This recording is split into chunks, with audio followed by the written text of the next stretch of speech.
I've got one word for you: Tom Cruise.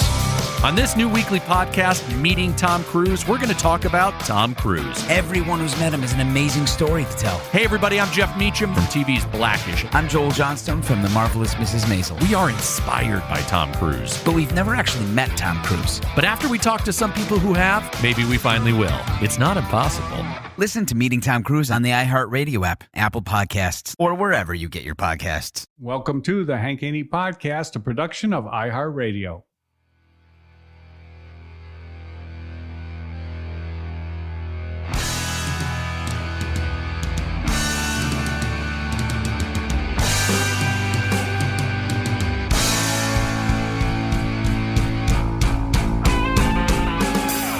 Welcome to Hank Haney Saturday Strong Podcast. Steve Johnson here, the great predictor, along with Minnesota Tim Parachka. Can you hear me, Tim? Can you hear me? I can hear you, but the timer, did you see the timer on your screen? It's going crazy on my screen. It is going crazy on mine, too. Why is that? I don't know. I wonder if we're actually recording right now. Probably not. Should we start over? Let's start over. Okay. Welcome to the Hank Haney Podcast, a production of iHeartRadio.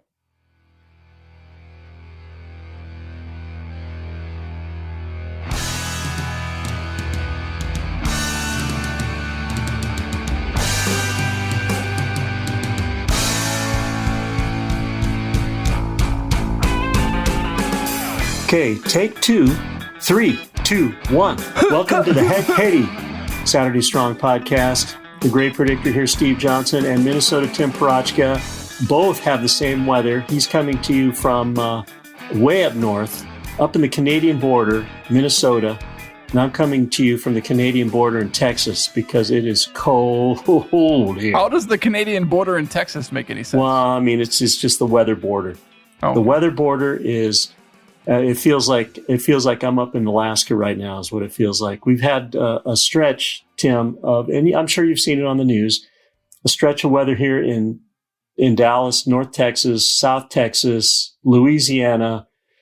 The middle of America has just been brutalized by, we're not used to the snow here. We've got about 6 inches of snow on the ground, but I mean, just the brutal temperatures. We were down at 0 a couple nights. Wow. Feels like minus 14. I know you can beat that. I know you can beat that from Minnesota, but it's wreaked a lot of havoc here in the North Texas area, and as it has across the United States.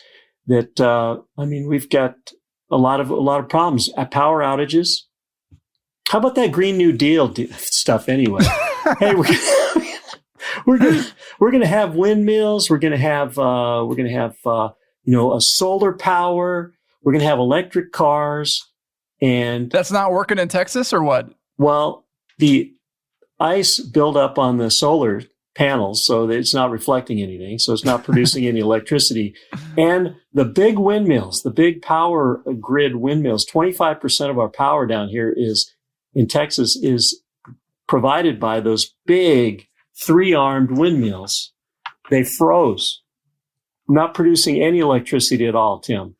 So therefore, I mean, and you've heard about it, rolling power outages, brutalized. I mean, we were out of power for 2 days. We went to, Michelle and I went to, we're empty nesters now, Tim. So we went to a hotel. We thought, okay, hey, we're going to leave the water on a little bit, just like they tell us to. We're going to get the heck out of here because it's so dang cold in the house. I mean, the houses, they just don't, when you don't have heat, they get cold right away.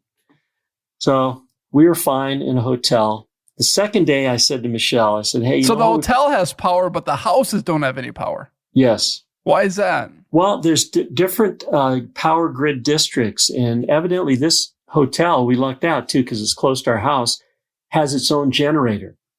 So we thought, hey, we're good here. There's no way we're going to be without power. And we've been with power the whole time.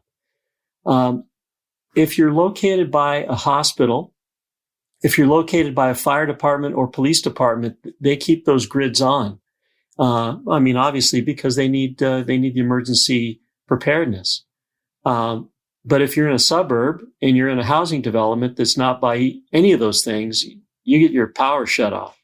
And there was a big hoo-ha-ha here in Dallas that the really wealthy neighborhoods, Tim, don't tell anybody, but the really wealthy neighborhoods, they didn't get turned off. Really? But my neighborhood got turned off. Your neighborhood got turned Yeah, off. oh yeah.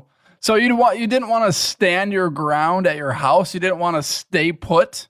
We've done that before, and I wish we had a big log burning fireplace. And if we did, we would have probably stayed there because, you just like a little campfire and it stays warm, just like the wild, wild west. But we've got one of those gas fireplace log deals, and it looks nice, but it doesn't put out any heat. You almost got to get in the fire in order to get any benefits from the heat from the fire. Huh. Nothing. It doesn't produce any type of ambient heat. Okay, so the stores are closed, airports closed. Are all these things closed in Texas? Yeah, most places are closed. Restaurants are closed. Can you imagine having a restaurant and you've been through 10 months of the COVID where you've been on restriction, you've been closed, you can't get supplies, you can't get customers in the restaurant, and now we're just opening up. And Texas is one of the leaders of, like, just very similar to Florida, very liberal on opening it up, social distancing. And just when you get open, you got power outages, so you can't open. So the golf ranch is closed right now, too. It is closed. We're going to open on Sunday, though. It looks like we had some brave souls that were taking lessons just in our indoor facility. But when there's snow on the ground, there's ice on the ground here. People, they just don't know how to drive. They don't know how to drive, Tim. Yeah. They don't know how to drive in the winter conditions. So let me finish my story here. So I had this idea after 2 days of being in the hotel. I said, Michelle, I said, we've probably got to get back to the house and I've got to turn the water off at the meter. So, because when we left, we had cold water, but we didn't have any hot water. So that was an indication, hey, something's going on here, or something's freezing up. So we made our way, after day 2, we made our way back up to McKinney. I got a little device to turn it's like super secret too, those keys to turn on and off the water. So I got one of those, made my way up to the housing development, and we're about to turn in, and my wife says, hey, look, there's a river right there. I said, oh man. Well, we live right by the entrance to this development. And so I looked up where our backyard is, and there was like a part where the water had eaten through all of the ice and snow, and you could see it was a river. And I thought, oh man. So we made the turn around the corner. I opened the front door, and water gushed out the front door. Really? I mean, gushed out the front. We had our bottom floor was at least 3 inches solid of water. Wow. So I went out there, got my tool, turned off the water at the meter, and I got a big broom and started brooming the water outside the front door. Luckily, it was easy to drain out the front. And after about an hour of brooming, I could make it my way around the house. So here's a question. So this was river water in the house, or this is water from the faucet that you left on in the house? No, this is, it's city water. It's not from river. It's city water that a pipe broke in our house, and it just started spewing water all over the place. Oh, yeah. It was up in the ceiling, so half of the ceiling is down. The drywall has come down. Damaged a bunch of furniture. Damaged. No telling what the damages are. Got a great real estate agent, insurance broker, and he said, "Here, let me give you the number to Allstate." And they were very nice, very helpful. And they said, we're going to send an adjuster out there within the next week. And not only that, and they said, call some water mitigation people, to get the water out of the house, to vacuum up all the water. Yeah. Yeah, we'll be there in about a week too. Are you in good hands? Oh, yeah. Yeah. Are you in good hands? So we're still at the hotel. This is our new studio here. You're probably going to get great reception. You're probably going to get great audio because I'm no longer in my office. I am in the Marriott. They're now a sponsor of the show. Yeah. Welcome to the team, Marriott Bonvoy. King size bed, free continental breakfast, hotel pool. Do they have it all? They do have an indoor pool, but I haven't partaken. No, I haven't done laps in it. Come on, get your ass in that pool. I haven't done laps in it. I've been too busy. Have you ever gone skinny dipping before? No. Never in your entire life? No. Well, I mean, kind of. Kind of. You want to hear about that? Yeah, I do. So we were a group of us went. We went water skiing in the bay, San Diego Bay, and this boat that we were using was a friend's boat, and he needed fuel. He needed gas. Was it Wilt Chamberlain's boat? No, it wasn't Wilt Chamberlain's boat. Okay. So it wasn't part of the conquistadors either. Okay. So some high school friends, and we went out there, and the guy says, "Hey, I need to fill this up, but I don't have a funnel. So I said, "Hey, no big deal." We found this newspaper, and so I'm standing in the water, and I funnel up this newspaper, and he starts pouring the fuel, the gas, into the tank, and it's sloshing all over the place. Well, some of it sloshed down the side of the boat into my bathing suit and burned the heck out of me. So you got gasoline on your privates? Yes. And you know what? I had absolutely no idea how much that burns. Oh my gosh, I don't want to try it. No, it's not good. And I'm standing in salt water too, which is even worse. Is it still usable? Did it still work afterwards? It worked. I have two boys, so it worked. Okay. So. Did you have to flush it out, or did you have to do something? It was, but I had no relief. I had to go out in the water, and I had to take my bathing suit off. So that's when you're asking if I've ever been with Sans bathing suit. Yeah, I had to take it off, man, because it was burning. It was burning me. So how did you get back in the boat? You just went back in the boat naked? I mean, you can't put that swimsuit back on, right? You can't do that. I did. You did? But you know what? The petroleum, you can really feel the oil in that gas. And I just toughed it out. I mean, I had no choice. Choice. Wow. It was bad. It was bad. That's tough. Great story. One of those life lessons, Tim. Lessons. Never go water skiing without a funnel. That's what you need to learn. And another lesson: don't get gasoline on your cock. Yeah, that's probably a good one too. Yeah. It's the Burning Johnson. The Burning Johnson. Nice. Yeah, that's good. That's good. All right, let's take our first break. We got some golf to get into. A big week in California. One of the Great Predictor's favorite golf courses on the PGA Tour. The Great Predictor is from that area, from God's country. So we'll talk about Riviera next on the Hank Haney Podcast with the Great Predictor in Minnesota, Tim. I think we're on episode 57 of the Saturday Strong by now. The Great Predictor is manning up to the elements in Texas by going to a JW Marriott, which is sponsoring this podcast. Go to voodoopainrelief.com for a free 2-week supply of Voodoo Pain Relief Cream. This will take care of your aches. This will take care of your pains. It will take care of you. This is a free 2-week supply. It's a patented product. And Steve, come on, grow up, man. Come on, Steve, come on. I've got a turkey neck going here. Oh man, that's unbelievable. Maybe put some Voodoo Pain Relief Cream on your turkey neck. You got that double chin going.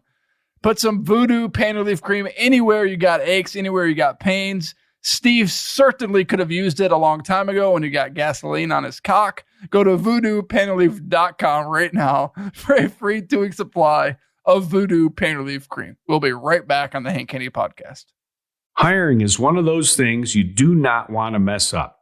You need to hire great people if you want to take your entire business to the next level. And with the stakes this high, there's only one choice: Indeed. Now, let me tell you why. Indeed.com is the hiring site that helps you find quality candidates instantly with Indeed Instant Match, so you can do the part you really need faster: meeting and hiring great people. Indeed is the #1 job site in the world with more total visits than any other job site, according to ComScore, and according to Talent Nest, Indeed delivers 4 times more hires than all other job sites combined. Unlike other hiring sites, Indeed gives you full control and payment flexibility, delivering a short list fast faster. With Indeed, there are no long-term contracts. You can pause your account at any time, and you only pay for what you need. Indeed searches through millions of resumes in their database to help show you great candidates instantly. With Instant Match, you see a list of great candidates with zero wait. So if you want a quality shortlist fast, you need Indeed. Right now, our listeners can get a free $75 credit to upgrade your job post at Indeed.com/Hank. That's Indeed's best offer available anywhere. Get a free $75 credit at Indeed.com/Hank.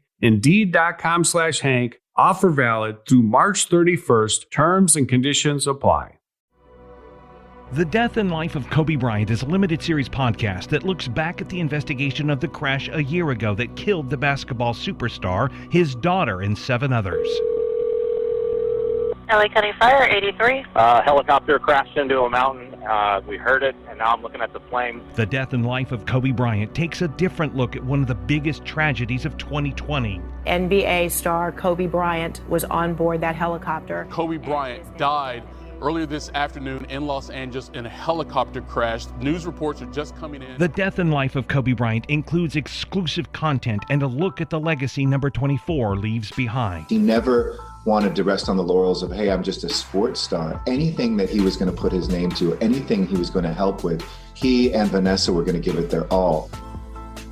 Listen to The Death and Life of Kobe Bryant on the iHeartRadio app, Apple Podcasts, or wherever you get your podcasts.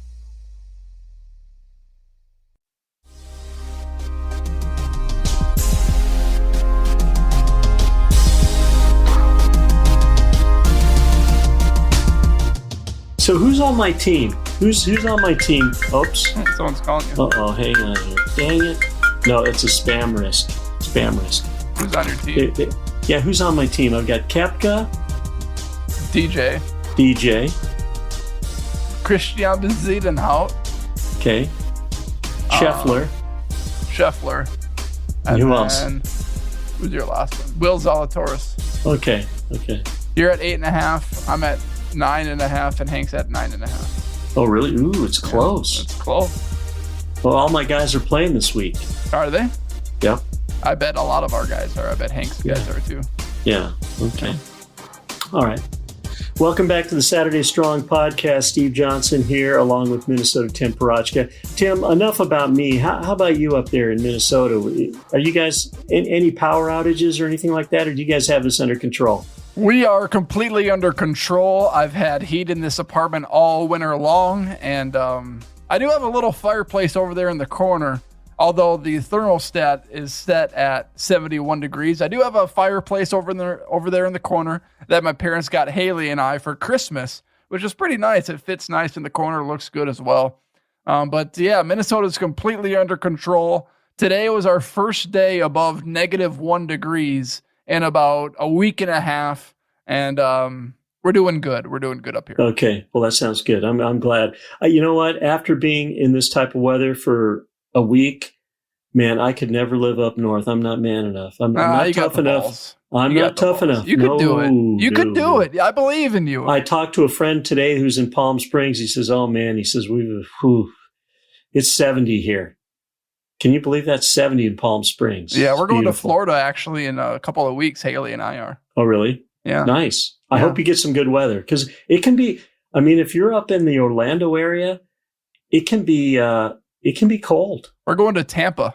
Tampa, okay. It still could be cold there, but for the most part, are you going to go celebrate a little Tom Brady or what? Yeah, well, her grandpa lives in. Well, her grandpa has a house during the winter in Tampa. They have a little house there, so we're going to go visit her grandpa and spend a couple of days in Florida in the sun. Go to the beach, walk around, get some. I do really struggle during the winter, though. We're talking about cold weather situations and all this stuff, and being stuck inside for basically 4 months, November, December, January, February.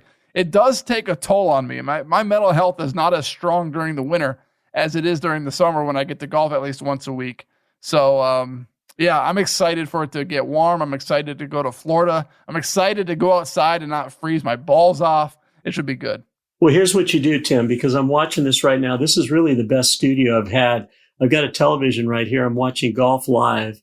I'm watching Riviera Country Club, the Genesis Invitational, 120 guys, beautiful weather, some guys in short sleeve shirts. What you need to do in the winter is you just need to watch golf in the venues that they have on the PGA Tour, because it's a great fantasy. You start out with Hawaii, then you move to, where do you move to? The desert, and then you move to San Diego, then you go to, where did they play last week?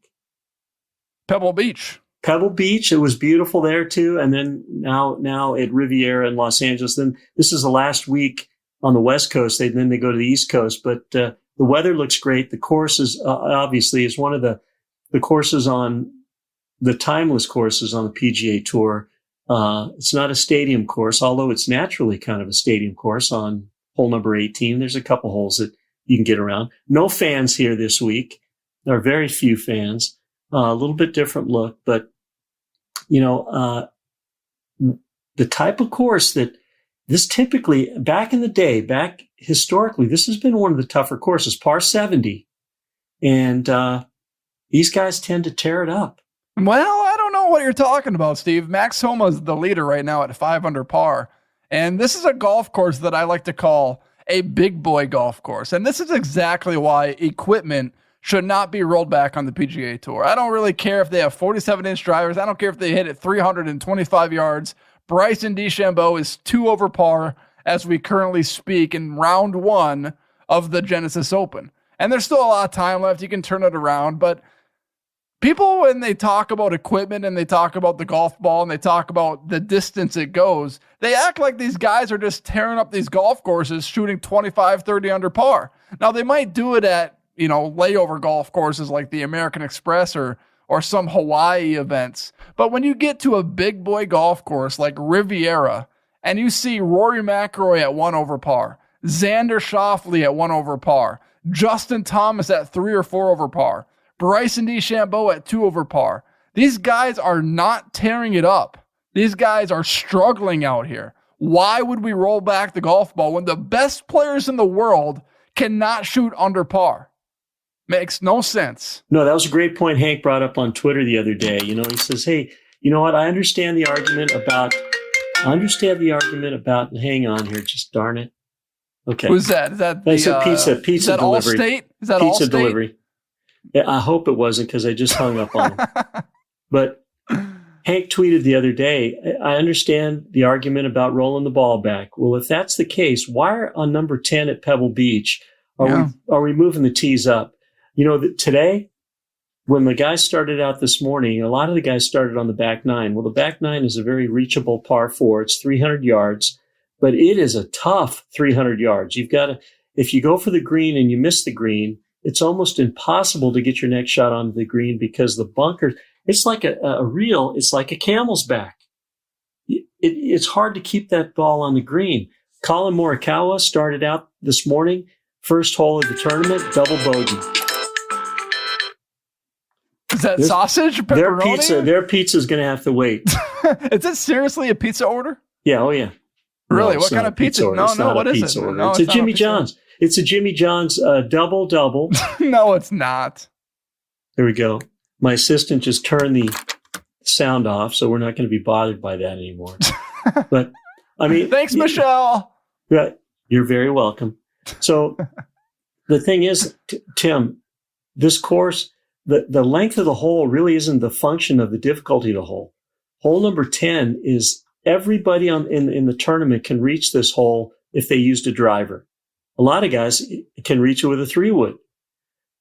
But when at the end of the week, we'll look and see how many over or under par they are in this hole. So what you're saying is that it's not about how long golf holes are. I mean, to a degree that it is. I mean, to a certain degree it is.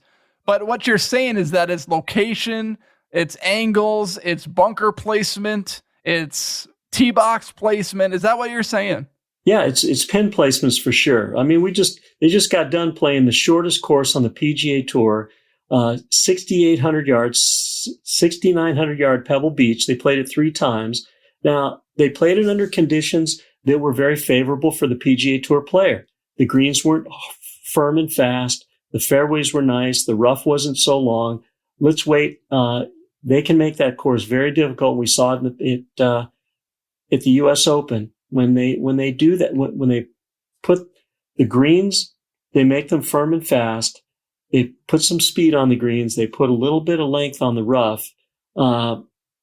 They can determine, the guys that are setting the course up can determine what the scores the guys can shoot. Now, here, one of the comments that Xander Schauffele made before the tournament started was, whoa, a lot of these guys are not used to, they criticize Poanua greens, which these are.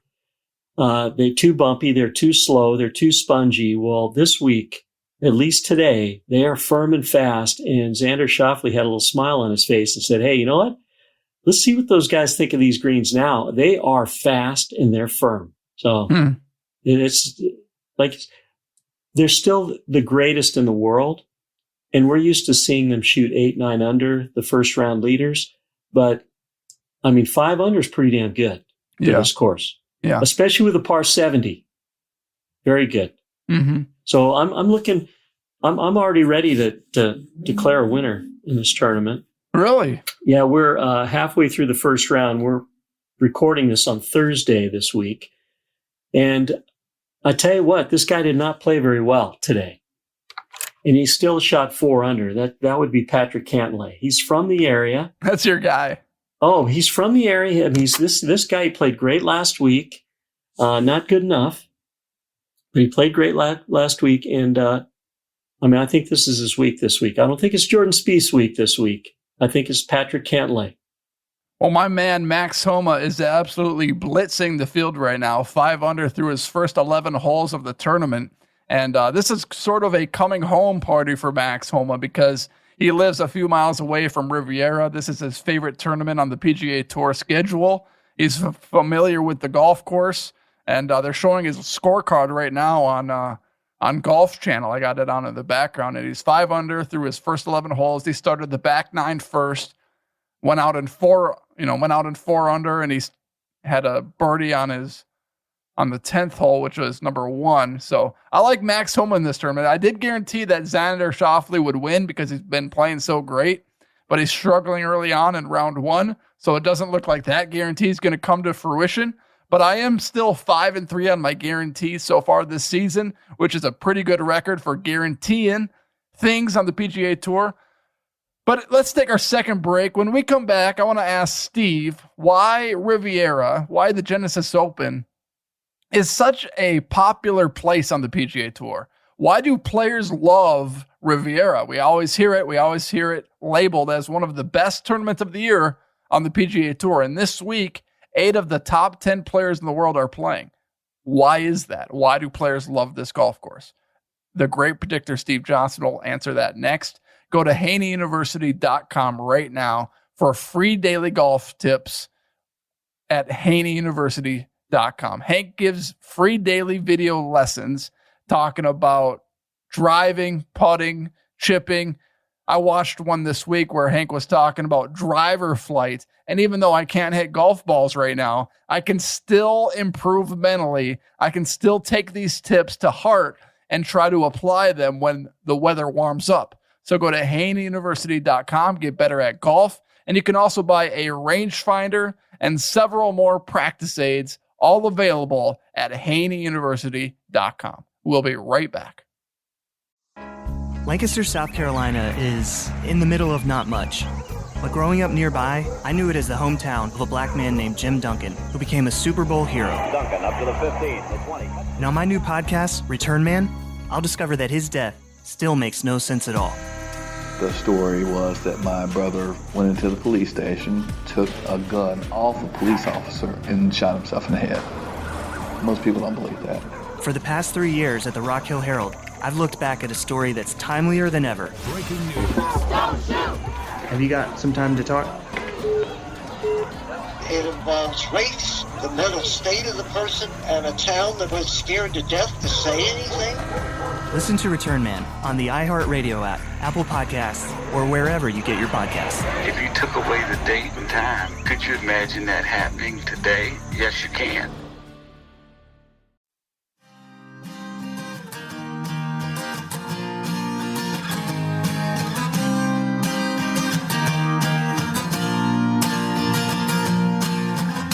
Hey, hang on just a second.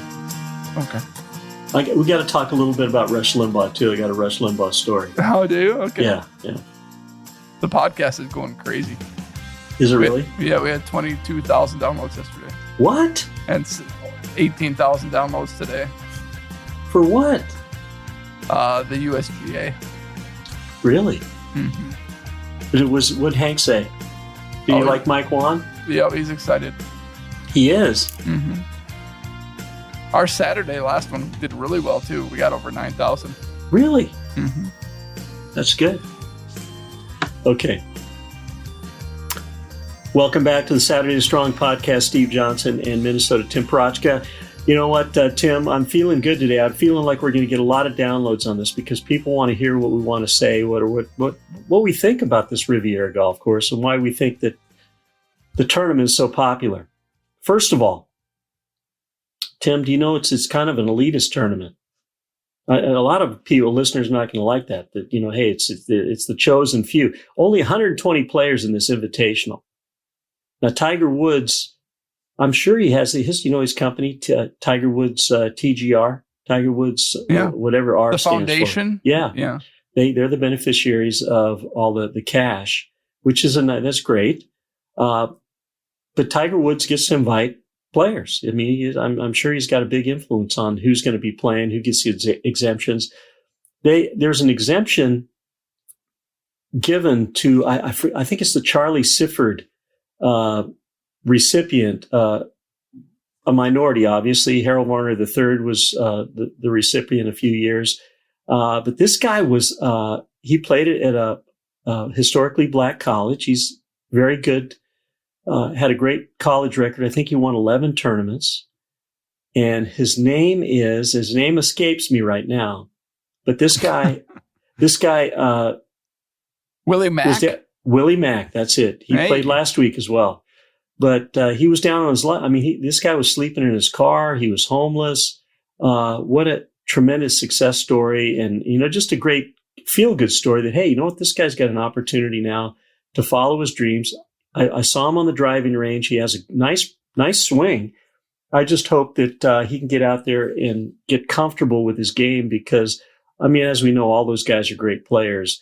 And he's playing on a course. It's going to be a little bit volatile. The Kikuya rough, the Poana greens, the weather changes, and you get that marine layer coming in there and it gets cold. You know what? You asked me before the break ended why the players like Riviera so much, and I, other than the fact of the mystique of this golf course. Why is there mystique of this golf course? You know what? This is Ben Hogan made, I don't know if he made this course famous, but there's a lot of pictures of Ben Hogan videos and all that. Ben did some videos there at Riviera, some instructional videos back in the day that were republished. It's a type of course that is it's in a canyon. You can see up on the sides that there's houses up there.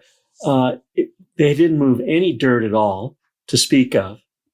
And it's a lot tougher than it looks. I'll tell you that. It's a tough course. Number 17 used to be impossible to reach into as a par 5. The players are reaching it nowadays just because they can hit it so far. But you know what?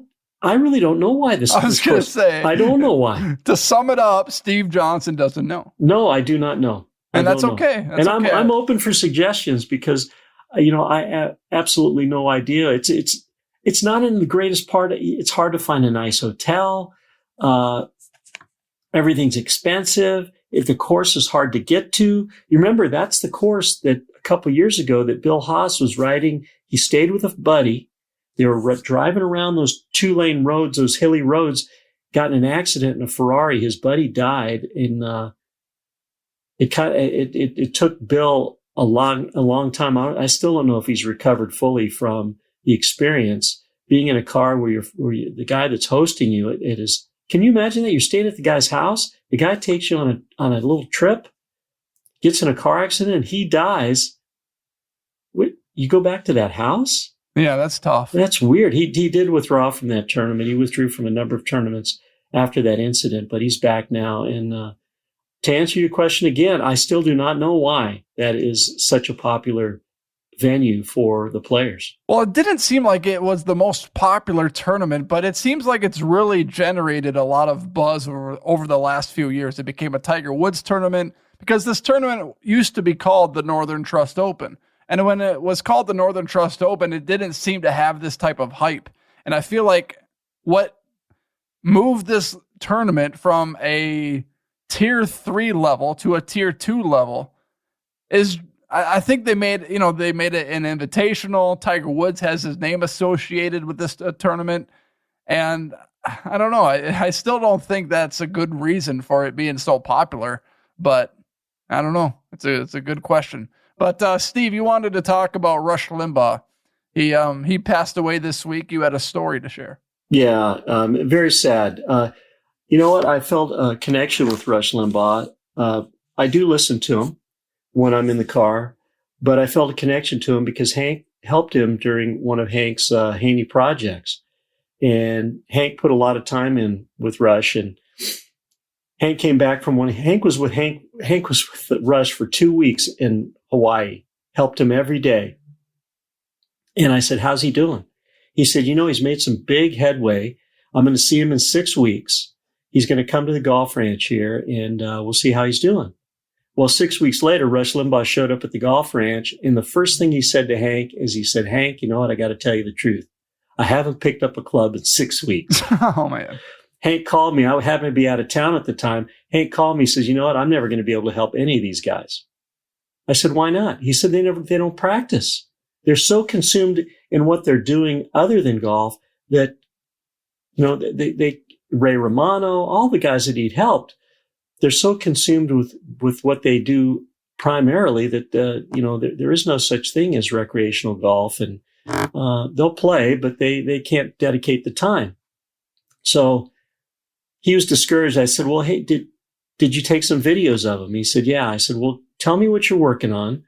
I'll look at the videos. I'll coach a video, and I'll send him a video every day just to remind him what he needs to work on. I said, you tell me what you're working on, and I'll put together a video for him. And so he did. He'd send me some videos, and I started coaching the videos and sending them to Rush. Every day. I sent them every day. And I talked to him like I was talking to a friend. Hey, remember what you were working on with Hank?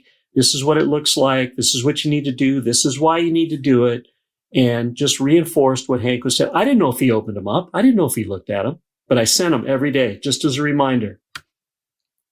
6 weeks later, he saw Hank again. And he said, Hank, I think you're going to be real pleased. He said, check this out. And his swing shape looked totally different. You could tell that he'd adapted what Hank was trying to get him to do. He'd adapted it to a feel that he could do. And Hank says, wow, that's amazing. He says, yeah. He says, those videos. The great predictor. And I tell you what, I felt so good about it. I thought, man, I didn't even know if he was opening the videos. So Hank called me up. He says, hey, keep sending those videos because they're working. He watches them every day. And I loved how during the filming of the Haney Project with Rush Limbaugh would look right in the camera and he'd say, hey, this guy knows what he's doing. This guy can get results. This guy is unbelievable. And I thought, man, that not only was he being sincere, but he was selling. He was selling it the whole time. And I never did get to meet him in person. I did continue to send him videos. And I feel like I felt a real connection with him, even though I never met the guy. And it was a timing deal. He had come to the golf ranch a couple times, but I happened to be out of town both times. And it's not a regret because I feel like we had some connection. I know he didn't know my name. He never saw who I was. He didn't know anything about me other than the fact that I kept bugging him and sending those videos to his email. And I'm so glad that he opened them. And the world's going to miss him. He is a guy that when he started his radio career, just like you, Tim, people told him he wasn't going to do any good, just like they told you. Yeah. And both of you guys have made liars. They made liars out of him because they didn't know what they're talking about. Yeah, I don't think I'm quite to the same level as Rush Limbaugh, but I'm working on it. Yeah. Well, I mean, one of the things that he was known for in his radio broadcast is back when he started, the formula was you had a guest, you'd have guests on every day. He had no guests.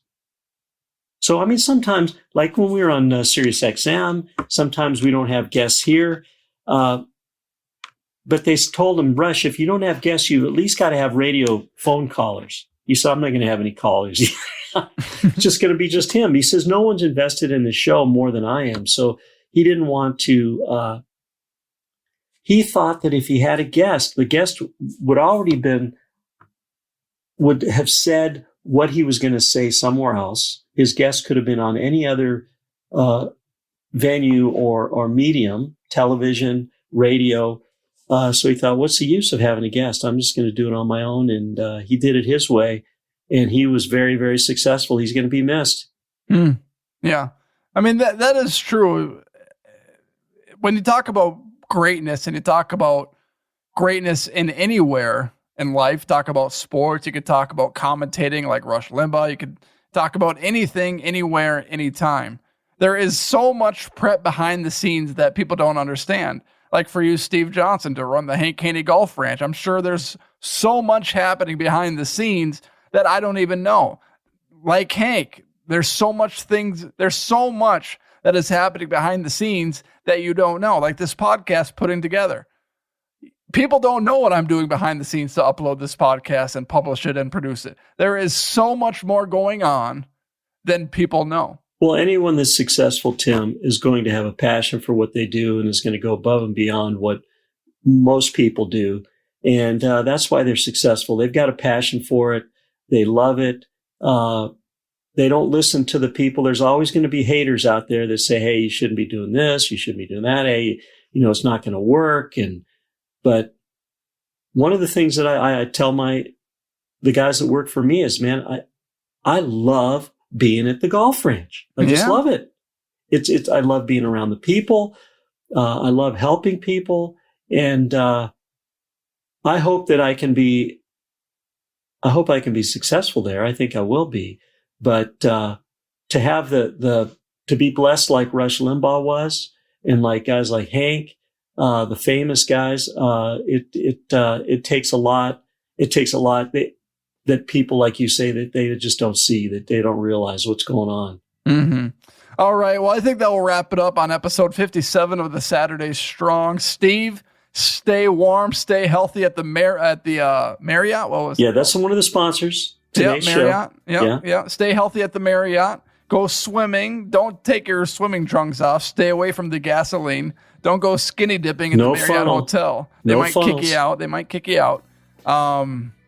Yeah, that's all I got to say. Follow us on Twitter at Great Predictor 1 for Steve Johnson, at Tim Parashka, and at Hank Haney. Follow the Hank Haney Podcast wherever you listen to podcasts. Send your golf swings in to Golf Schools with an S at hankhaney.com, a down-the-line video. And the Great Predictor Steve Johnson or one of the guys will get back to you, just like Steve did Rush Limbaugh.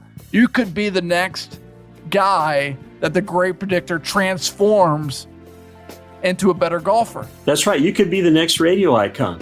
Yeah. But you know what? Hey, let me tease something a little bit. Hank's got a new platform, this Haney University, which is not new, but a new feature of it is going to be a subscription where you can send in unlimited videos to us, build a relationship with a teacher. It's included in the subscription fee, and it is a tremendous value. We're using Swing U software. It's going to be great, and I can't wait until the listeners send us in a bunch of videos for us to coach. And down the line, golfschools@hankhaney.com. Tell us your big miss. A lot of people still, Tim, don't tell us what their big miss is. So it wastes time. I've got to email them back and say, hey, thanks for sending the video, but can you tell me what your big ball flight miss is? Do that first time, and you will get that video right away. Yeah. Do that. Send in your Hit videos. Bombs. Get better at golf. Keep the stick putts. in. Yep. Keep the stick in. Yeah. Because it's a statistical advantage. There you go. Everybody take care. Thanks, Tim.